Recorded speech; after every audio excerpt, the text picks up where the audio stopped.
Bonsoir à tous et bienvenue dans Chaque Voix compte sur LCP, Canal 8. Nous sommes ensemble pour une heure de débat, mais c'est vendredi et le vendredi, l'émission, elle est à vous. L'émission est en public parce que Chaque Voix compte. Pour parler ce soir du dossier brûlant du moment, évidemment les retraites. Qui va payer la suspension de la réforme? Les retraités vont-ils être mis à contribution? Quel avenir pour le système par répartition?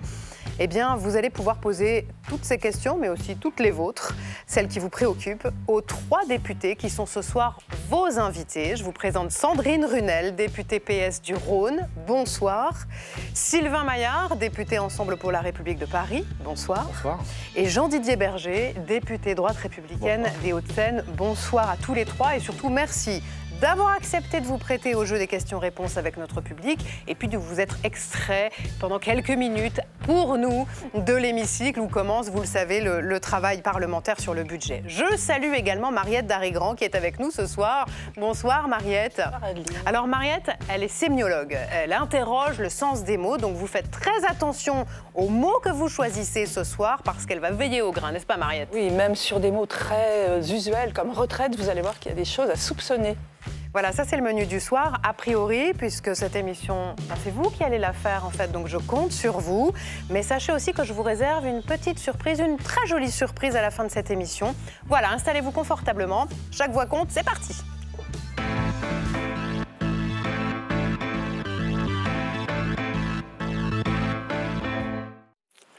Quand et combien? Ce sont les 2 questions qu'on se pose tous en général lorsque l'on songe à sa propre retraite. Quand est-ce que je pourrais partir et combien je gagnerais? Et malgré tous les outils qui existent, les applis, eh bien tout ça nous paraît souvent flou. Et ce flou ne s'est pas dissipé après l'annonce de la suspension de la réforme de 2023. Alors c'est Marco Pommier ce soir qui rembobine le film pour nous.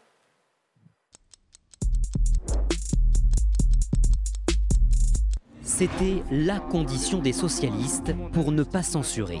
Je proposerai au Parlement dès cet automne que nous suspendions la réforme de 2023 sur les retraites jusqu'à l'élection présidentielle. Au pied du mur, le Premier ministre annonce une suspension jusqu'à janvier 2028.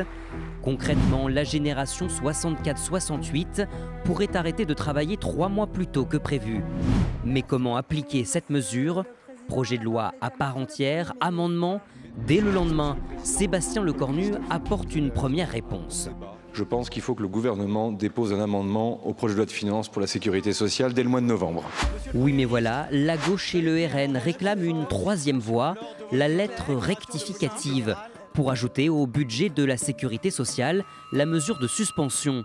Objectif, garantir un débat au Parlement en s'assurant que la promesse voit le jour.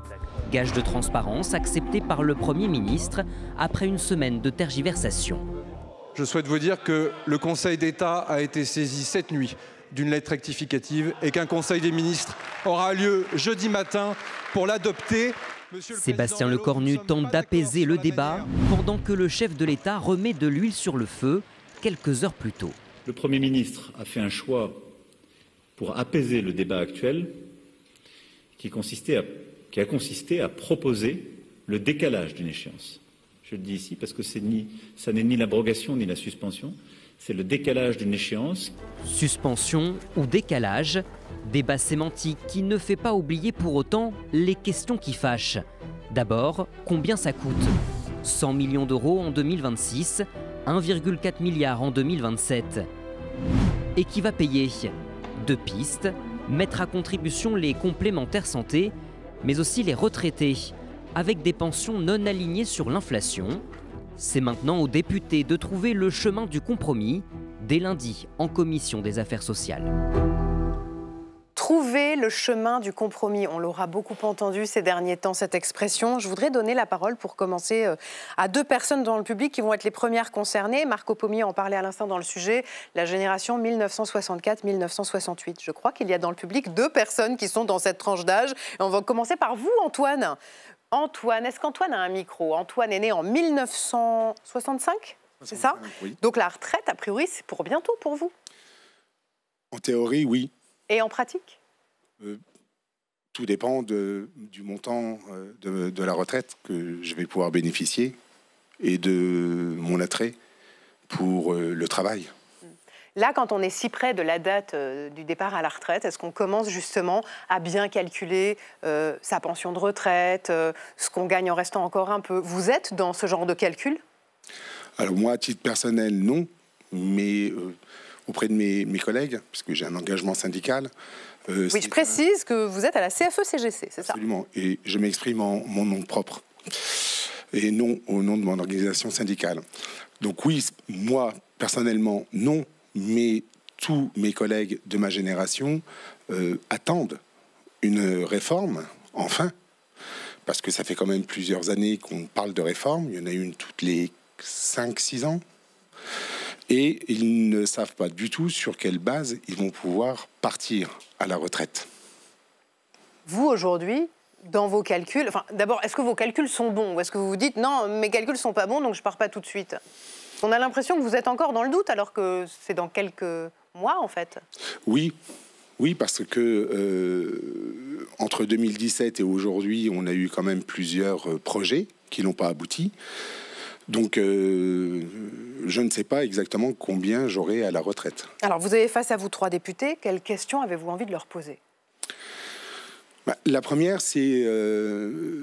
Bonsoir. La première, c'est qu'est-ce qui justifie cette urgence de traiter la question de la retraite, alors que d'autres sujets tout aussi importants sont sur la table.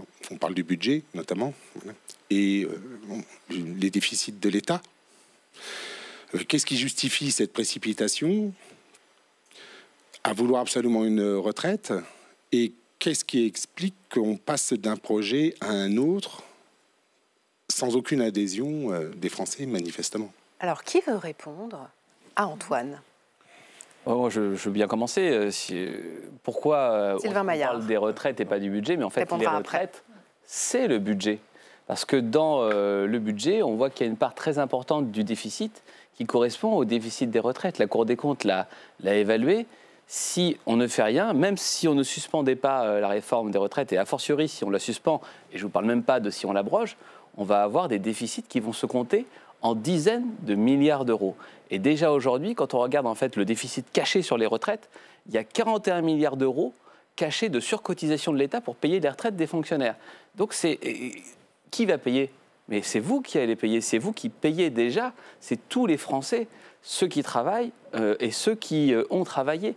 Et donc l'urgence, c'est de trouver une solution qui corresponde à la réalité. Il y a des pays en Europe qui passent à 67 ans, voire à 70 ans, et nous on est là en train de se demander si on va revenir en arrière, passer à 62 ans, voire à 60 ans, et pourquoi pas 50, pourquoi pas 40. Il faut tenir compte, il y a 50 ans, il y avait 4 cotisants pour un retraité. Aujourd'hui, c'est 1,5 cotisants pour un retraité. Et demain, 1 pour 1, voire moins de 1 pour 1. 1,3 en 2030. Qui va payer? Dans les prévisions. C'est vous. Sylvain Maillard. Oui, je crois que beaucoup de choses ont été dites et qui sont très vraies.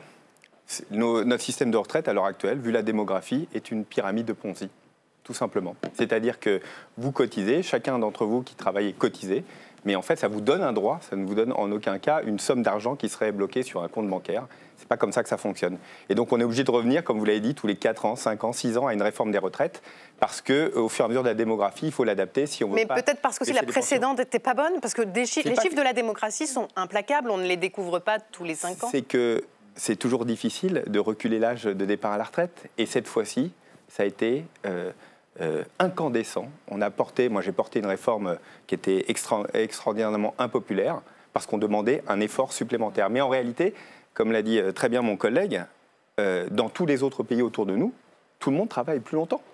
Nous n'arrivons plus à porter une réforme où il faut que nous travaillions un peu plus, parce qu'on a un système par répartition qui, à l'heure actuelle, va faire que, là on avait dit 64 ans, mais en réalité, si on va dans les chiffres, on devra, dans les années après, qui continuent, être à 67, 68. Maintenant, les Danois sont à 73 ans, parce que la démographie s'effondre. Donc, il faut réformer ce système. 70 ans, le Danemark. 70, possiblement jusqu'à 73. On voit bien de la trajectoire dans laquelle on est. Donc, il faut y réfléchir. Et de toute façon, ce système-là demandera encore des évolutions dans les temps à venir. Je vais me tourner maintenant vers Faiza. Alors peut-être que vous voulez, pardonnez-moi Sandrine Runel, peut-être que vous vouliez aussi apporter un élément. Redire deux, 3 éléments quand même. C'est que mon collègue député l'a dit, une réforme très impopulaire. Et donc je pense que c'était important, et c'est ce que nous défendons, de revenir en fait sur la violence démocratique qui a été imposée par cette réforme en 2023. Par son adoption, par la manière dont les débats se sont produits. Aujourd'hui, les organisations syndicales, mais aussi les Françaises et les Français, à la fois ceux qui travaillent et qui pourraient bientôt partir à la retraite, en fait, sont mécontents de cette réforme et en fait ont demandé. Donc c'est quand même une suspension qui est plébiscitée par plus de 70% de la population. Et ça, c'est important de le dire. Après, évidemment, moi, je ne suis pas d'accord. Le message qui vous est envoyé, c'est vous qui allez payer pour vous faire peur. En fait, c'est faux. Aujourd'hui, en fait, on est dans un système de solidarité et donc, c'est quand même important de se dire que ce système-là, en fait, nous devons le préserver. Arrêtez de prendre des exemples en disant nous allons regarder les pays à côté, ils travaillent jusqu'à 67, jusqu'à 70 ans. Oui, très bien. Est-ce que vous voulez qu'on parle des pays où n'ont pas de démocratie, des pays en guerre? Enfin, il ne faut pas prendre non plus les exemples du pire. Et je pense que c'est quand même important de dire aujourd'hui qu'aujourd'hui, nous allons revenir sur le départ à 64 ans, que l'âge légal va donc être à 62 ans et 9 mois. Mais il y a aujourd'hui, en fait, un âge pivot qui est 67. Donc, il y a des personnes qui pourront continuer si elles le souhaitent et au regard des trimestres manquants et puis par ailleurs aussi à la décote en fait, notamment la pension que vous allez recevoir une fois que vous aurez liquidé vos années, que vous serez à la retraite, qui peut évidemment continuer. Donc il y a quand même aussi aujourd'hui des systèmes et quand vous préparez votre retraite, les caisses vous l'expliquent, qui vous permettent de continuer si vous le souhaitez et si la pénibilité aussi dans votre emploi n'est pas tout à fait la même. On n'est pas logé à la même enseigne quand on est un cadre d'entreprise et quand on est un artisan ou un ouvrier sur des chantiers. Voilà, je voulais me tourner vers Faiza parce que vous êtes aussi dans la fourchette 1964-1968. Vous avez fait le calcul de quand vous allez partir? Non. Il vous faut un micro. Merci. A priori, non. J'imagine que je partirai aux alentours de 64 ans. Je peux vous demander ce que vous faites? Je fais la gestion de patrimoine, mais je suis en train d'imaginer la suite. Et donc, je suis en train de me former à la médiation pour avoir une activité en libéral et voir si je peux cumuler ma retraite future avec cet emploi que je voudrais faire à ce moment-là. Donc, vous allez le faire par goût, par plaisir, par nécessité? Je pense un peu des deux parce que je sais que ma retraite ne sera pas très, très importante. Elle ne me permettra pas de vivre... quel que soit l'âge auquel vous partirez. Quel que soit l'âge auquel je partirai. Donc j'essaie de trouver une activité complémentaire qui me permettra ensuite d'assurer mon niveau de vie. Et quelles questions vous voudriez poser à vos députés? Je voudrais savoir pour quelles raisons la retraite à points qui avait été imaginée au départ a été abandonnée après le Covid, sans qu'on puisse revenir dessus et en discuter davantage. C'est l'idée qui avait été lancée puis enterrée en 2020, la retraite à points. Peut-être, mais plus destinée à moi, du fait que... c'est vous qui aviez enterré. Cette majorité. Oui, c'est une réforme qui a été, parce qu'elle est vraiment une réforme systémique qui n'a pas été comprise. Elle était portée à la base par la CFDT en réalité, une retraite à points. Moi, je crois beaucoup à la retraite à points. Mais pour la financer, il fallait qu'on garde un âge pivot dont on parlait tout à l'heure. Et la CFDT était totalement opposée au fait qu'on augmente l'âge pivot à l'heure actuelle et qu'on l'emmène à 64, voire 65 ans. C'était la discussion que nous avions. Et donc on s'est à un moment enfermé aussi dans une incompréhension et on a vu tout simplement que nous n'avions plus de majorité pour porter cette réforme à points. Mais fondamentalement, en tout cas dans l'idée que nous portons, nous on pense qu'il faut individualiser beaucoup plus les retraites. Et votre exemple est magnifique, c'est-à-dire que vous vous dites, peut-être que je continue une activité peut-être partielle après, si j'en ai la force, l'envie, parce qu'au fond, on voit bien que tout le monde, et heureusement, n'est pas cassé au moment de partir à la retraite, et a envie de continuer, par goût, parfois par nécessité aussi, de continuer l'activité. Donc la retraite à points, évidemment, correspond assez bien au... Justement, avant de continuer ensemble, je voudrais qu'on regarde ce reportage. Vous le dites, de plus en plus de seniors n'ont pas le choix, eux, et doivent continuer à travailler pour arrondir les fins de mois parce que leur pension de retraite ne suffit pas. C'est un reportage sur le terrain en Loire-Atlantique signé Clément Perrault et Eva Billion.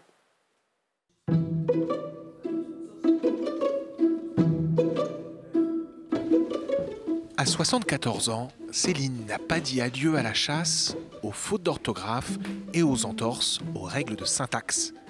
Retraitée de la fonction publique depuis près de 15 ans, elle s'est installée son petit espace à l'étage de sa maison et continue à travailler des missions de dactylographie. Aujourd'hui, elle retranscrit le compte-rendu d'un examen psychiatrique. Il a été hospitalisé en psychiatrie à plusieurs reprises. Il reçoit une fois par mois une injection de neuroleptique retard. Point. Oui, j'aime bien taper. Ça fait travailler la motricité, ça me maintient donc concentré et puis ça me permet de voir que je suis encore opérationnelle. Et puis ça rend service aux gens, donc voilà quoi. Je tape des courriers, des rapports pour étudiants. Ça m'est arrivé de faire des livres. Les tarifs, c'est à la page souvent, au nombre de caractères. Oui, ça revient à 12 € à peu près de l'heure, 12-13 € quoi. Je fais peut-être 8-10 heures par semaine. Céline est veuve. Elle touche 2 500 € par mois entre sa pension et celle de son défunt mari. Son travail lui offre un revenu complémentaire oscillant entre 200 et 900 €. Une somme non négligeable pour payer les frais engendrés par sa maison où elle espère rester le plus longtemps possible.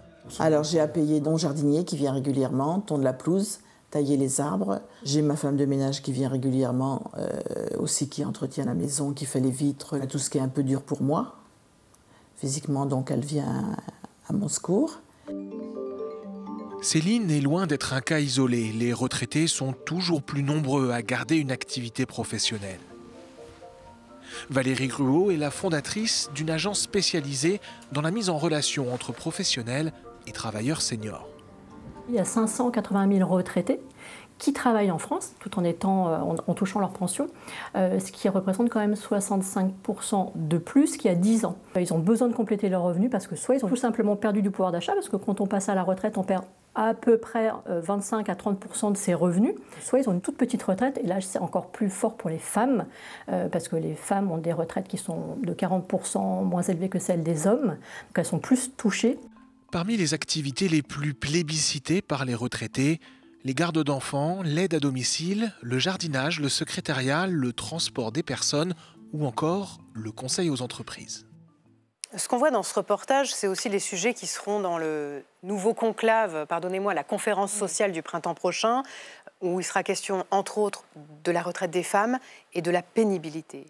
Quelles améliorations allez-vous apporter au texte ou en tout cas jusqu'à son application en 2028, pour la pénibilité, les carrières pénibles, les carrières longues et les retraites des femmes, comme on l'a vu dans le reportage. Oui. Allez-y, allez-y. Oui, je pense quand même que ce qui est important de rappeler, c'est que ce qui a été demandé, et c'est ce que, en tout cas moi en tant que députée socialiste, j'ai défendu, c'est que cette suspension en fait intervienne aujourd'hui et qu'elle permette donc d'avoir à la fois un débat et donc une nouvelle conférence sociale, mais surtout qu'elle permette d'avoir un débat pendant la présidentielle. Et vous posiez la question tout à l'heure de pourquoi la question de la retraite à points avait été abandonnée. Ça va être important dans le cadre du débat présidentiel qui va démarrer en 2026 jusqu'en 2027, que chaque candidat, chaque parti, chaque personne qui souhaite en fait diriger notre pays à partir de 2027 puisse faire des propositions. Parce que oui, on voit bien quand même que le système a changé et qu'il y a de plus en plus de personnes qui vont partir à la retraite. On a une société qui est vieillissante et que les actifs peinent finalement à compenser cela. Donc c'est important. Pour répondre à votre question, on a un débat qui démarre donc lundi en commission des affaires sociales, dans lequel il y a aujourd'hui des articles dans ce projet de loi de finances de la sécurité sociale qui concernent l'amélioration de la retraite des femmes et notamment la réduction des inégalités, donc mieux prendre en compte la retraite des femmes, et ça veut dire mieux prendre en compte leur carrière, donc notamment mieux prendre en compte les enfants en fait, et du coup avoir des trimestres qui compensent en fait, parce que c'est vrai qu'aujourd'hui beaucoup de femmes ont dû s'arrêter, beaucoup de femmes en fait n'ont pas travaillé pour avoir à charge l'éducation des enfants, et que finalement au moment de la retraite elles en pâtissent, et que par ailleurs les effets de la vie font que il peut y avoir aussi en fait des séparations, il peut y avoir en fait des décès, donc certaines femmes se retrouvent seules et donc du coup elles ont moins de revenus et un pouvoir d'achat qui diminue. Donc ça c'est important.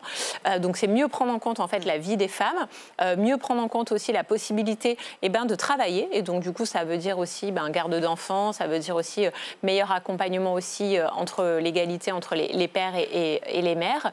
Et puis il y a la question de la pénibilité. On avait précédemment une dizaine de critères qui permettaient de définir qu'est-ce qu'était la pénibilité. Et du coup, il y a des critères qui ont été supprimés. Et aujourd'hui, moi, ce que je propose, en fait, c'est qu'il puisse, évidemment, que ces critères-là soient remis dans le calcul, mais surtout qu'il y ait de nouveaux critères. Aujourd'hui, on a des métiers, en fait, qui ont quand même beaucoup évolué, qui ont changé. Il y a la question de la charge émotionnelle, en fait, pour notamment tout ce qui concerne les soignants. On en a beaucoup parlé. Les soignants, c'était très bien de les applaudir en 2020 pendant le Covid.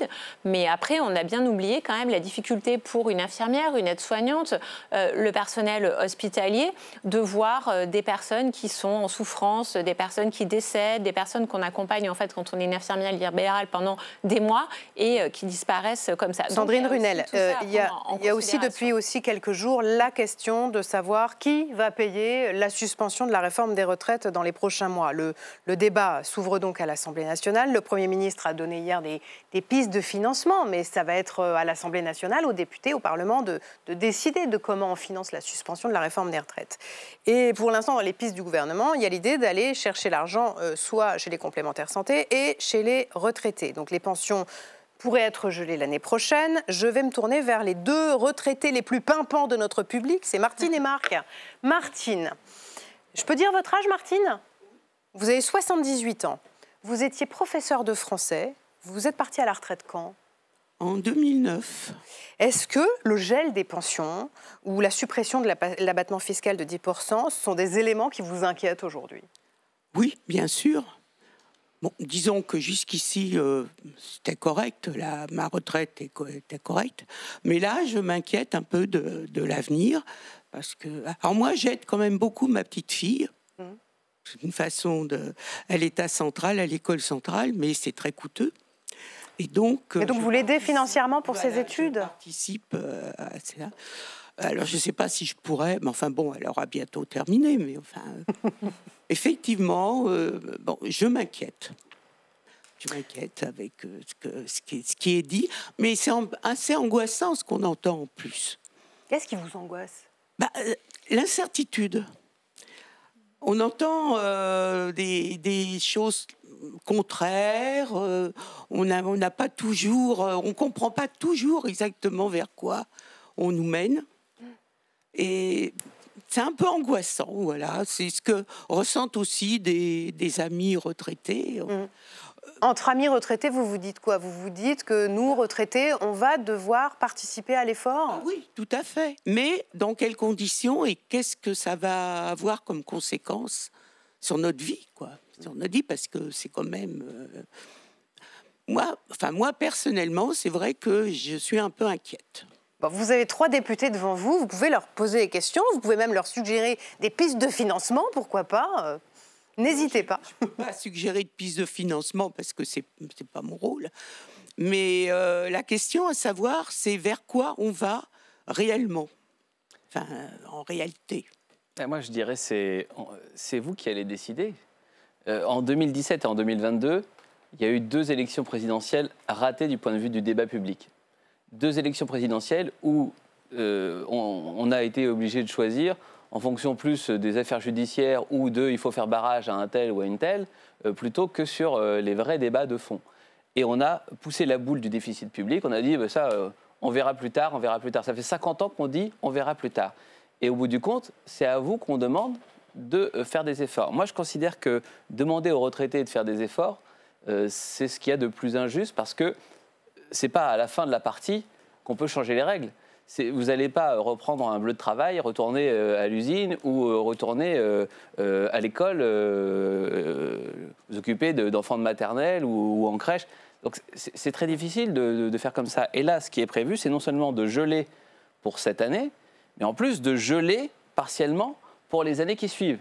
Gelé à plus 0,4%. Mais s'il y a 2% d'inflation, 3% d'inflation, 4%... A priori, l'année prochaine, c'est plutôt 1,2%. Vous savez, aujourd'hui, personne n'en sait rien. Les choses sont tellement imprévisibles. Sylvain Maillard, vous vouliez intervenir aussi. Que c'est très compliqué. Donc moi, ce que je propose, c'est d'indexer la durée de cotisation sur l'espérance de vie. Il y a 50 ans, 100 ans, on ne vivait pas aussi longtemps qu'aujourd'hui. Quand on cotisait pour sa retraite, on savait qu'on allait en profiter quelques années, mais en moyenne, pas aussi longtemps qu'aujourd'hui. Donc il faut tenir compte de ça. Et ça permettrait de le faire en plus, branche par branche, pour tenir compte de la pénibilité. Et on n'aurait pas à y revenir tous les 4-5 ans. Et alors, en effet, Jean-Didier Berger, les chiffres vous donnent raison, puisque la durée de vie moyenne en retraite était de 15 ans en 1965. Elle est aujourd'hui de plus de 24 ans. Donc, bon, c'est heureux qu'on vive plus âgé. Tant mieux. Enfin... Voilà, on ne va pas s'en plaindre. Mais c'est sûr que c'est une autre façon de financer la retraite qu'il faut imaginer. Sylvain Maillard. Oui, moi, j'ai vraiment envie d'avoir un discours de vérité, en fait, dessus. Et j'entends toujours, ici, on passe notre temps à dire non, mais on va vous aider, on va faire un plus, on est toujours à donner, on adore dépenser l'argent. Je veux dire, on a beaucoup dépensé d'argent, il n'y a pas que nous, mais précédemment, on a du mal à porter des réformes un peu dures, parce qu'en fait, ce qu'on demande, c'est que les Français qui le peuvent travaillent un peu plus. Et oui, c'est impopulaire, parce que ça fait 25 ans qu'en fait, on est parti sur le principe de travailler moins et qu'on arrive un peu au bout de l'histoire. Et donc, il faudra que chacun d'entre nous fasse des efforts. Ceux qui travaillent un peu plus. Je sais que c'est très impopulaire de dire ce que je dis, mais j'essaie de répondre vraiment à votre question. Il faudra que ceux qui le peuvent travaillent un peu plus pour financer les retraites, pour financer leur propre... Bon, Martine, elle a 78 ans, donc elle ne travaillera pas plus. Mais ceux qui le peuvent, qui travaillent, et donc des gens comme nous, de travailler un peu plus longtemps, peut-être un peu plus, tout simplement aussi tout au long de la vie, parce que nous travaillons moins que nos voisins allemands. On voit, par exemple, allemands, moi je prends beaucoup l'exemple Allemagne, je trouve qu'on travaille moins, mais aussi dire qu'il faut que aussi une certaine solidarité. C'est-à-dire que quand on voit que les transmissions, les décès, les héritages passent maintenant de personnes, je caricature, mais de retraités à retraités. Quand on voit que le niveau d'épargne, on a pu regarder depuis les 5 dernières années, 65% de l'épargne qui a été fabriquée par les Français a été fabriquée par les retraités. Et donc, à un moment, il faut aussi qu'il y ait une certaine solidarité entre ceux qui travaillent, qui pour beaucoup d'entre eux travaillent gagnent un SMIC amélioré, ne seront jamais propriétaires de leur logement, et une partie des retraités. Je sais bien que ce n'est pas tous les retraités. Je sais bien qu'il y a des retraites difficiles. Mais il y a aussi des retraités qui ont été dans une situation plus favorable pour s'endetter, pour être propriétaire, et je crois qu'il faut qu'on retrouve une certaine équité. Et pour moi, il faut individualiser les retraites avec une part de capitalisation, une part de retraite à points. On va y venir. Voilà pour l'avenir. Martine, je voudrais que vous donniez le micro à la personne derrière vous, c'est Marc. Marc, je peux dire votre âge? Vous avez 70 ans. Vous êtes à la retraite depuis combien de temps? Alors tout le monde est d'accord pour dire que vous ne les faites pas du tout. C'est comme Martine, vraiment, vous êtes pimpants tous les deux. Vous êtes parti à la retraite à combien de temps? Il y a presque 2 ans maintenant. Il y a presque 2 ans, à 68 ans? Vous êtes parti tard? Oui, mais j'aimais bien mon métier. J'étais violoniste dans un orchestre à la Philharmonie de Paris. Et donc, vous avez joué du violon toute votre vie? Voilà, j'ai travaillé 48 ans, donc j'ai commencé tôt. Et aujourd'hui alors, votre retraite? Moi je suis très content. Voilà les retraités heureux. Pas de commentaires négatifs à faire. La question que je me pose, c'est de savoir si on va continuer à s'enfoncer dans ce puits sans fond, finalement, avec toutes ces rustines successives qui ont été mises en place depuis tant de gouvernements qu'on ne va pas revenir là-dessus. Et je crois que le problème de la participation, que ce soit les retraités ou d'autres, moi je ne suis pas opposé, mais c'est qu'on voudrait avoir confiance dans un système qui soit pérenne et non pas dans des rustines successives. Parce que rien ne dit que dans 2 ans ou dans 3 ans, on ne va pas recommencer. C'est ce qui se passe exactement depuis 20 ans. Et je crois que la question de l'angoisse qui est posée sur cette histoire de retraite, c'est beaucoup plus la confiance qu'on peut avoir dans ce qui va être proposé que de savoir s'il faut participer ou pas. Parce qu'en fait, si les gens étaient vraiment convaincus, je crois qu'il n'y aurait pas de problème de participation. Et je crois aussi que le système à points est meilleur. Parce que je crois que les limites de notre système, on le vit tous les jours, depuis déjà longtemps, et on l'a vu arriver. Et il manque un peu de courage politique quand même. Marc? Mais Marc, on n'est pas de mon avis. Hein. Vous êtes violoniste, mais Marc, vous êtes violoniste et vous dites la même chose que le prix Nobel d'économie Philippe Aghion. Je vous propose de l'écouter si vous voulez bien. Il faudra proposer une nouvelle réforme, à mon avis, à point. Les Français n'aiment pas qu'on leur mette le couteau sous la gorge et qu'on donne des âges pivots, âges limites. C'est pas pour la France. Nous, il faut les points. C'est tout. Les points, c'est tout. Il y a des manières, il y a des choses qu'on aime, des choses qu'on n'aime pas. Les Français sont allergiques aux âges minimums. Ben voilà, tu contournes l'allergie, quoi. Voilà. La réforme... Tu fais autrement. Est-ce que la retraite à points, ça permet de contourner la fameuse barrière de l'âge dont parle le prix Nobel d'économie? Lui dit le problème qu'on a en France, c'est que l'âge, c'est un épouvantail. Est-ce qu'il faut sortir cette notion de la réforme des retraites, en fait? Moi, je voudrais répondre à Marc. En fait, oui, il y a aujourd'hui, on a vu 2 exemples de retraités. Moi, je vois quand même sur le plateau aussi des jeunes, et l'inquiétude, elle est sur les jeunes, en fait. Ces générations-là qui commencent à peine à travailler ou font des études ou voilà, sont en activité depuis très peu de temps et qui se disent 40 ans. Comment je vais faire? Est-ce que je vais vraiment avoir 40 années à travailler? Est-ce que je vais On va y venir aux plus jeunes membres de notre public. Trimestre. Enfin, voilà, je crois qu'aujourd'hui, on ne rentre plus en fait dans l'activité avec cette insouciance-là qu'on pouvait avoir, comme vous avez pu l'avoir, j'imagine, Marc, il y a quelques années. Mais oui, finalement, on cristallise beaucoup nos débats autour de l'âge. Et c'est important en fait d'avoir un âge parce qu'il y a des carrières longues, il y a de la pénibilité, il y a des métiers qui sont plus difficiles que d'autres. Pour autant, il y a des métiers, je le disais tout à l'heure, qui permettent de travailler plus longtemps. Il y a des dispositifs aussi, et vous en parliez tout à l'heure, sur le cumul emploi-retraite, qui est un dispositif légal qui permet, une fois que vous êtes à la retraite et que vous touchez votre pension, de quand même pouvoir continuer à avoir une activité. Donc on voit bien que finalement, certains sont à la retraite, continuent à travailler ou parce qu'ils en ont besoin et parce qu'en fait leur retraite est trop petite, pas assez élevée et donc du coup ils ont besoin de travailler, d'avoir des revenus supplémentaires, ou parce qu'ils en ont envie aussi. Il peut y avoir ça, ou parce qu'ils ont besoin de continuer à avoir une vie sociale, un lien social qu'ils n'auraient pas et qu'ils ont peur de. Moi, ce que j'entends aussi depuis le début, allez-y Marc, évidemment. Il y a un problème aussi dans les tranches d'âge au travail. La jeunesse a beaucoup de mal à se mettre. Il y a beaucoup de chômage dans la jeunesse. Et on n'arrive pas à... Marc, le micro, bien devant votre bouche. Chez les seniors. Faire travailler les seniors au-delà de 50-55 ans. Donc ça, c'est un problème qui ne cesse de s'amplifier depuis des années. Quand est-ce qu'on va s'y atteler réellement? Ça s'amplifie. Vas-y. Non, juste rapidement, c'est pas tout à fait vrai. Ça s'amplifie pas depuis quelques années. On a remis un peu plus de 2 millions de personnes au travail. Et on peut regarder les chiffres.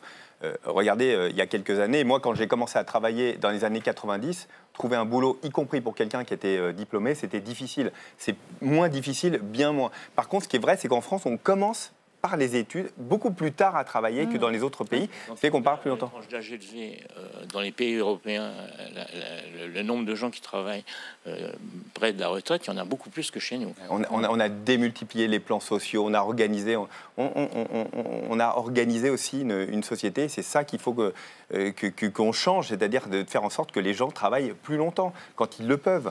Et on a organisé, c'est pas nous, c'est depuis 25-30 ans, les entreprises se sont bien arrangées avec leurs salariés parce que dans la pièce, il y avait un perdant, en fait, c'est celui qui allait payer, c'est-à-dire l'ensemble de la communauté, mais il y avait l'employeur et puis le salarié, et puis tout le monde y avait plutôt intérêt.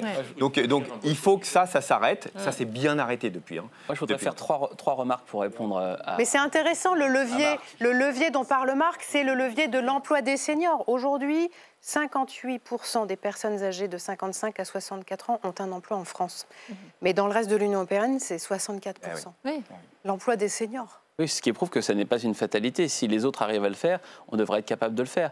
On voit bien qu'il y a plusieurs problèmes pour répondre à Marc.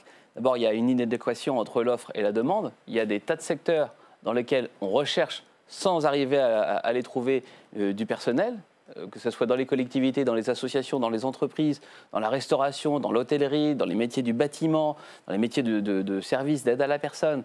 Donc, comment on fait pour mettre les gens qui cherchent de l'emploi sur les bonnes formations? Deuxièmement, il y a un écart trop faible entre les revenus de l'assistance et les revenus du travail. Si on veut vraiment que les gens aient envie de retourner travailler, on ne peut pas cumuler les aides sociales au-delà d'un certain plafond. Nous, on considère que les allocations sociales, c'est très bien, il faut garder le bon social. On peut tous avoir un trou d'air dans une carrière, un trou d'air dans la vie. Donc qu'on aide les gens, c'est super. Par contre, il faut que ça soit plafonné à 70% du SMIC pour que celui qui va travailler et qui a du mal à gagner déjà le SMIC, il ne se dise pas à aucun moment qu'il aurait plutôt raison de rester à la maison. Et puis la troisième remarque, c'est le système à points. Moi, je veux bien tous les systèmes, mais vous verrez, dès qu'on sera passé au système à points, tout le monde fera ses simulations. Tout le monde se dira, mais combien de temps il me faut à moi pour arriver à avoir mes points? Et tout le monde reviendra à la question de l'âge. Donc moi, je crois que la vraie solution... C'est pas ce que dit le Nobel d'économie. Je ne veux pas vous contredire, hein, mais il a sans doute ses raisons. Mais moi, je vous fais pari que vous-même, le jour où il y a le système 1 point, le premier truc que vous ferez, c'est que vous ferez votre simulation, et moi aussi, et vous aussi. C'est déjà le cas par ailleurs, parce que vous pouvez liquider en fait déjà à un âge...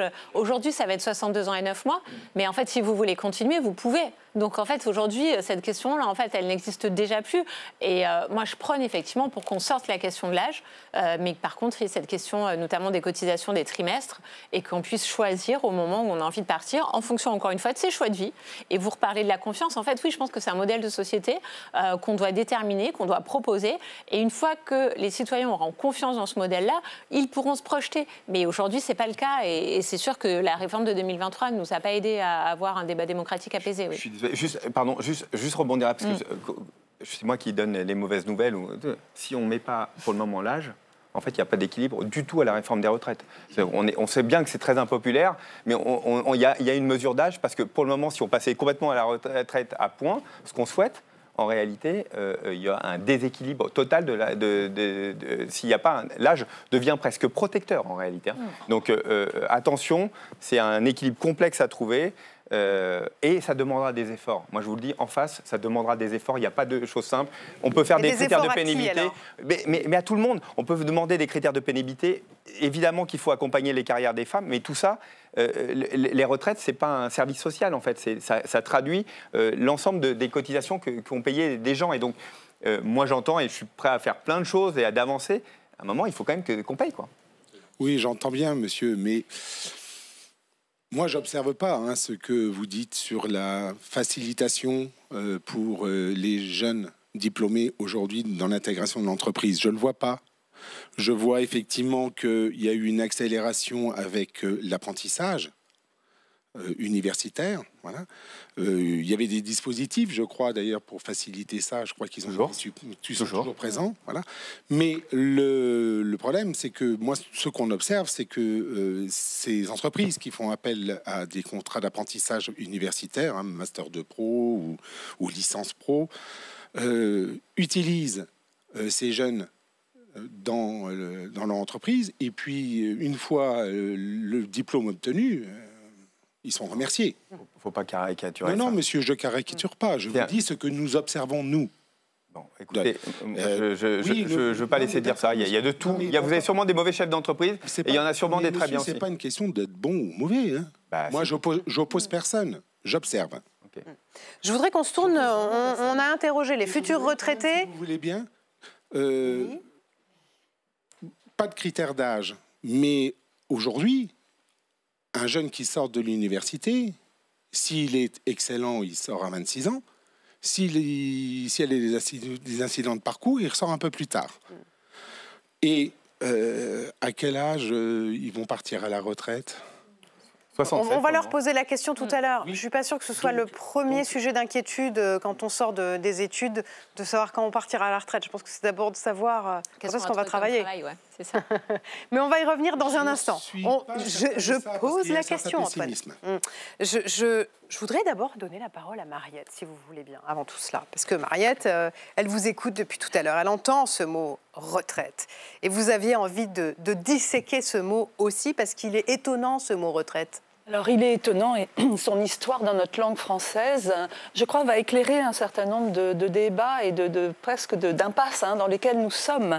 Alors, Adeline, il faut commencer par dire que c'est un mot riche. Lui, il est riche. Il cumule, si j'ose dire, 2 emplois. C'est-à-dire, il y a 2 grandes idées pour parler de la retraite. On a bien entendu la première idée, c'est lié à l'espace. Et c'est très physique. Qu'est-ce que c'était prendre sa retraite au XVIIe siècle ? Eh ben, c'était...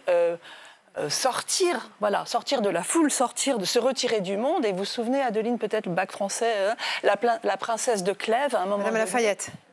Vous vous souvenez, elle va... Il y a une prof de français. Elle va dans sa maison de retraite, mais ça veut dire maison religieuse, dans laquelle elle va se protéger des feux de l'amour. Alors aujourd'hui, on a un peu ça quand on nous dit, par exemple, certains voyagistes, vous allez faire une retraite de yoga, une méditation dans un très beau lieu naturel, c'est ça. Mais c'est quelle racine alors la dans ce cas précis? Latine, c'est un verbe qui est retraere, c'est-à-dire tout simplement retirer. Le ré veut dire en arrière. Soit on se retire soit en arrière, soit quelque chose ou quelqu'un. Donc on fait un pas, si vous voulez, on prend du champ. Alors, par exemple, Montaigne. Montaigne, quand il prend sa retraite, il a 38 ans. Et en fait, pourquoi il le fait? Pour aller, il était à la mairie de Bordeaux, il avait beaucoup de travail, comme nos députés, mais il se retire dans son château pour écrire au calme ses essais. Est-ce que c'est aussi cette même racine, ce même sens qu'on a dans la retraite de Russie? Ben oui, alors là, c'est un sens terrible, mais c'est la même chose. On se retire du front, on va vers l'arrière, on revient en France, dans les plaines enneigées russes, et c'était absolument terrible. Près de la rivière Bérésina. Oui, voilà, Bérésina. Alors, dimension deuxième jambe du mot, et dimension beaucoup plus positive, c'est celle qui est liée à l'argent. Parce que qu'est-ce que c'est une traite? Une traite, c'est une somme d'argent, soit que l'on doit, soit qu'on nous doit. Donc en fait, il faut entendre retraite, c'est-à-dire deuxième salaire quand on n'est plus salarié, justement. Ah, quand on arrête de travailler, donc après la fin du salariat. Après la fin du salariat. Mais ça, c'est spécifique à la langue française. Enfin, en espagnol, par exemple, je parle sous la gouverne de Alejandra, qui est de langue natale espagnole. Il y a deux mots, le retiro, on se retire comme la retraite en français. Et puis il y a, très joli mot, la jubilación. La jubilation, on va jubiler, on va profiter d'une somme d'argent que l'on n'a pas, que l'on a gagnée en quelque sorte. À la retraite qu'on touche en Espagne, on l'appelle la jubilation. Jubilation. Ah, c'est formidable. Et alors, dans nos débats actuels... Oui, pardon, j'ai pas... Comment vous dites? Jubilación. Jubilación. Dans nos débats actuels, est-ce qu'on retrouve ces deux sens ou est-ce qu'il n'y en a qu'un?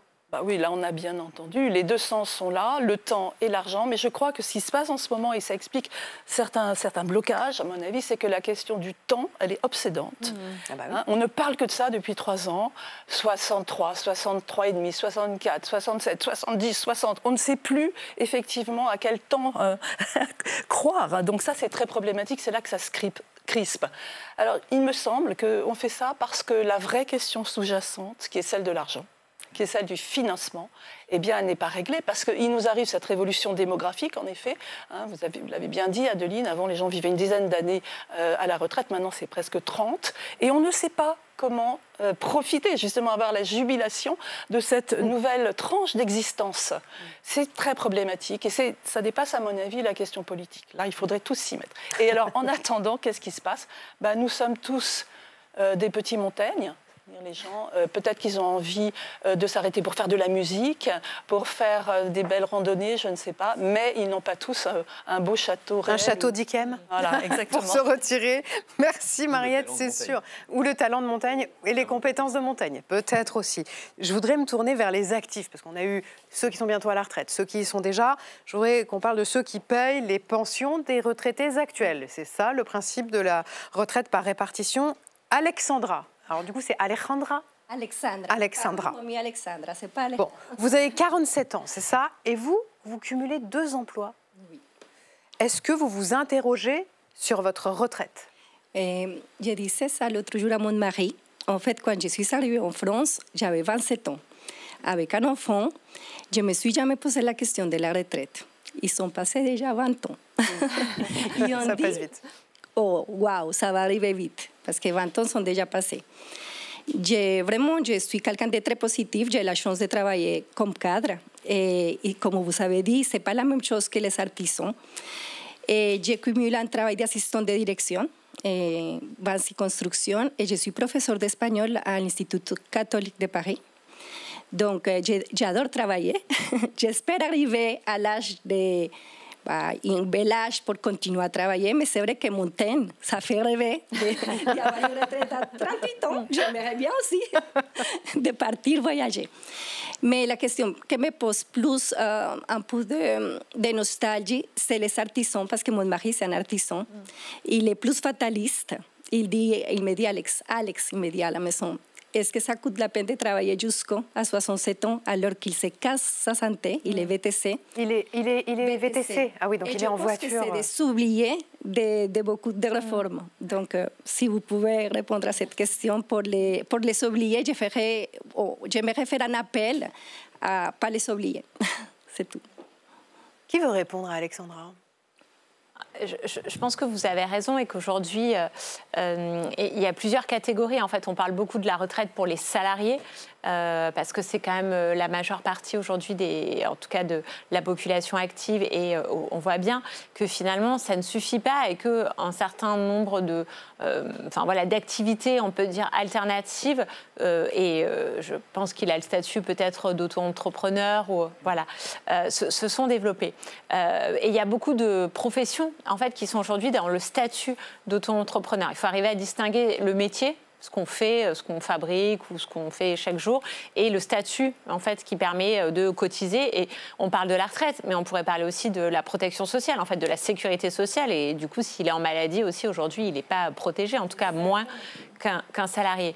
Le statut d'auto-entrepreneur s'est beaucoup développé et il est attractif sur le moment, au moment où vous travaillez. Par contre, vous ne cotisez pas. Donc, vous ne cotisez pas pour la retraite et vous ne cotisez pas pour la sécurité sociale. Tant que vous êtes en bonne santé et que vous travaillez, tout va bien. Mais le jour, et évidemment, je ne lui souhaite pas, où il lui arrive quoi que ce soit, où il a un accident, s'il est VTC, il a un accident de voiture, il ne peut plus travailler, il a mal au dos, en fait, il n'est pas couvert. Et donc, c'est ça, en fait, la difficulté. Et l'autre difficulté pour nous, en tant qu'État, enfin pour le système en fait, de protection sociale et son financement, ce sont des cotisations en moins. Donc on voit bien que finalement, en fait, on a un déficit et on a un problème avec les cotisants, en fait, avec les personnes qui travaillent et qui ne cotisent plus assez pour financer derrière. Alexandra, comment votre mari il envisage sa retraite? Il met de l'argent de côté? Il y arrive? C'est compliqué. Oui. En fait, je vois tous les jours que c'est difficile pour et en général pour les VTC, pour les taxis. Oui. C'est compliqué aujourd'hui. Le travail, ce n'est pas le même qu'avant. Avant, je pense que ça fait 10 ans, c'était différent. Mais je pense que c'est devenu aussi un travail informel pour beaucoup de gens qui n'ont pas l'accès au travail. Et comme vous avez dit, avant, j'étais auto-entrepreneur aussi. J'étais traductrice, j'ai donné des cours d'espagnol dans les instituts. Et moi, je me suis posé la question, il faut mieux que je sois salariée. Oui. Et là, aujourd'hui, je ne le regrette pas. Mais là, la société, en fait, elle s'est libéralisée et le travail s'est vraiment beaucoup trop libéralisé. Et donc, du coup, notre système qui reposait quand même sur la solidarité, il ne fonctionne plus. Et c'est aussi pour ça qu'on a des déficits énormes et qu'on n'arrive plus à financer derrière la protection sociale au sens large, sécurité sociale et retraite. Jean-Didier Berger. Je crois que c'est la question de la soutenabilité de notre modèle social qui est posée. On est tous très attachés à notre modèle social. Le chômage, la sécurité sociale, la solidarité en général et les retraites. Si on veut que ça continue, à bien se passer, on dit parfois qu'on a le meilleur système social du monde. En tout cas, on est le pays qui dépense le plus en matière de dépenses publiques. Et dans la dépense publique, 1 euro sur 2, c'est le système social. Retraite, maladie, chômage, etc. Donc, qu'est-ce qu'on fait? Est-ce qu'on le laisse mourir? Est-ce qu'on le laisse tomber? Ou est-ce qu'on prend les décisions courageuses qui s'imposent pour faire en sorte que ça continue à durer? Il suffit de se comparer avec les autres pays européens qui sont, pour l'essentiel, des grandes démocraties qui sont comparables à la nôtre. Durée de cotisation, aussi durée d'indemnisation pour le chômage, mais aussi règles s'agissant des arrêts maladie. Les arrêts maladie, par exemple, ils ont triplé en 25 ans. On est passé de 6 milliards à 17 milliards. Est-ce que quelqu'un ici pense qu'on va pouvoir comme ça tripler tous les 25 ans et qu'on va continuer à pouvoir indemniser correctement ceux qui sont malades si jamais il y a de tels abus du système? Moi, je pense que les Français ils sont prêts, je pense que vous êtes prêts, je pense que tout le monde est mûr au fait de faire des réformes courageuses pour peu qu'elles soient justes, qu'elles soient équilibrées, qu'elles soient crédibles dans la durée et qu'on puisse se dire, là, c'est bon, avec ce type de réforme. Voilà. Mais ça veut dire aussi que quand vous votez, il faut faire attention. C'est facile d'écouter ceux qui vous disent on aimerait, on va vous proposer de faire plus, on va vous proposer que ce soit plus facile, on va vous proposer de travailler moins, on va vous proposer de plus vous indemniser, on va vous proposer monts et merveilles. Mais derrière, qu'est-ce qu'il y a? Il y a un échec total du système. Marc, vous vouliez intervenir? Est-ce qu'on pourrait aborder la question de la taxation du capital par rapport à la taxation du travail? Parce qu'il y a quand même un énorme différentiel qui quand même pourrait participer pour une bonne part au financement du budget de la France. Mais je vous invite à suivre les débats demain dans l'hémicycle. Vous pouvez passer votre samedi devant LCP. Moi, je voudrais apporter une réponse très courte à Marc sur le sujet. C'est que la France n'est pas une île. La France est dans un écosystème européen et mondial. Donc si nous, on décide demain, parce qu'on trouve ça plus juste, de prendre davantage sur le capital que sur le travail, qu'est-ce qui risque de se passer? C'est qu'on risque d'avoir des délocalisations, des transferts, des investissements qui simplement vont se faire ailleurs. Mais oui, ça se fait déjà. Et c'est pour ça que, parce que ça existe déjà, il faut faire attention que ça ne s'aggrave pas. Ouais. Et il faut se comparer. Et dites-vous simplement une chose, c'est qu'on est dans le pays, globalement, entreprises, Français, tout confondu, on est dans le pays le plus taxé du monde.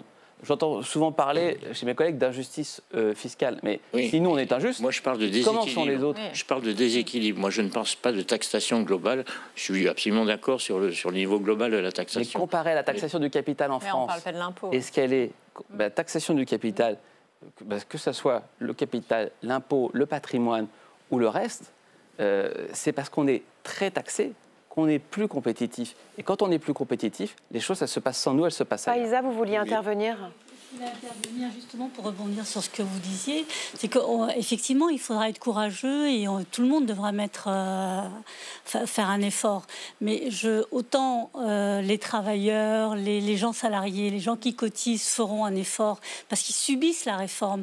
Mais il faudrait peut-être aussi que les gens qui ont les moyens puissent subir aussi ces réformes-là et nous aider, nous, qui cotisons et qui sommes salariés. Et on ne peut pas aller chercher dans une espèce de tonneau des Danaïdes infiniment pour payer ce qu'on nous réclame. Et vous savez, madame, dans France, on est tous le riche de quelqu'un d'autre. Donc au début, on vous dit qu'on va prendre sur les 1800 familles les plus riches, et à la fin, c'est vous qui payez les impôts, c'est les classes moyennes. Donc il faut toujours se méfier de cette réflexion. Il les paye déjà, en fait, contrairement aux 1800. Mais oui, bien sûr. Mais on est dans un système. On est pas tous en même temps. Je vous dis simplement. Ça correspond aussi à une volonté politique, monsieur. C'est une volonté politique. Tout le monde peut le regarder. Les gens les plus riches dans notre pays, ils payent l'immense majorité des impôts qui nous permettent de faire fonctionner le pays. Donc ça, c'est la vérité. Tout le monde peut le regarder. Il y a les chiffres de l'INSEE. Les gens qui sont dans les 10% des salaires les plus élevés payent déjà 70%. Plus des 2 tiers mais on ne parle pas de ces gens-là. On parle en fait des ultra-riches. Ceux que vous appelez les ultra-riches, souvent, c'est ceux qui... Bernard Arnault, il me semble plus riche que toutes les personnes autour de la table. Oui, je pense que Bernard Arnault, il est déjà bien sympa de rester en France parce que vous voyez, avec des mécaniques comme ça, mais vous savez, madame, il paye énormément d'impôts, lui et les entreprises qu'il dirige. On se focalise sur Bernard Arnault, il revient sur la table aujourd'hui.